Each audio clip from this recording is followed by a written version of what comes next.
بيفسر القرآن على هواه ويثير الجدل عبر تويتر. نجيب ساويرس: أنا بشرب لكن مش بسكر، وأنا حر وعارف الحرام من الحلال. حالة جدل شغالة من الصبح على الحساب الرسمي للمهندس نجيب ساويرس بيفسر القرآن على هواه. ده الكلام اللي قاله لبعض متابعي الباشمهندس نجيب. الحكاية بدأت لما واحد كتب تغريدة قال فيها: ماذا بينك وبين الله يا نجيب ساويرس حتى يحبك العام بعيدهم وقريبهم صغيرهم وكبيرهم، وأصبح لك أثرا في القلب عند المسلم وعند المسيحي. بعدها رد عليه نجيب ساويرس بتويتة قال فيها: محبة ومخافة الله هي الأساس في حب العباد للعباد. وهنا بقى تدخل أحد المتابعين وكتب تويتة قال فيها: جرى ايه؟ ما تصدقش نفسك يا هندسة، ده انت لو كنت بتخاف ربنا ما كنتش هتشرب خمرة. طب ما الخمرة حرام عندكم برضو ولا ايه يا عمهم؟ رد عليه ساويرس بتويتة جديدة قال فيها: الآية 67 من سورة النحل بتقول: ومن ثمرات النخيل والأعناب تتخذون منه سكرا ورزقا حسنا إن في ذلك لآيات لقوم يعقلون. وكمان عندنا المسيح صنع النبيذ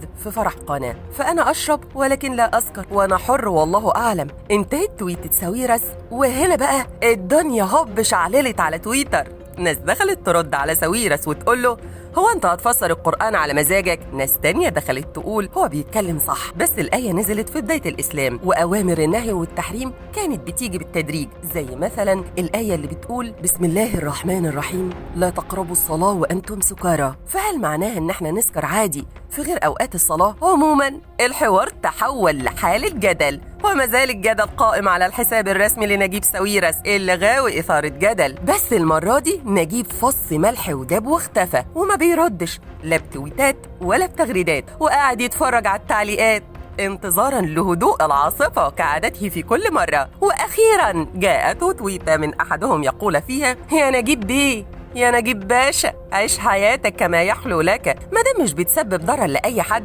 يبقى لأي حد ده هوب يخبط دماغه في أكبر حيطة تعجبه. وهنا ظهر ساويرس من جديد بأموشن ضاحك علشان يعلق بتويتة جديدة قال فيها: ما هو أنا فعلا بعمل كده بالظبط. الله يا العظيم، ده انت حكاية يا نجيب، حكاية يا جدعان. ما تنسوش تشتركوا في قناة مصر اليوم على يوتيوب وتفعلوا زر الجرس علشان يوصل لكم كل الأخبار أول بأول.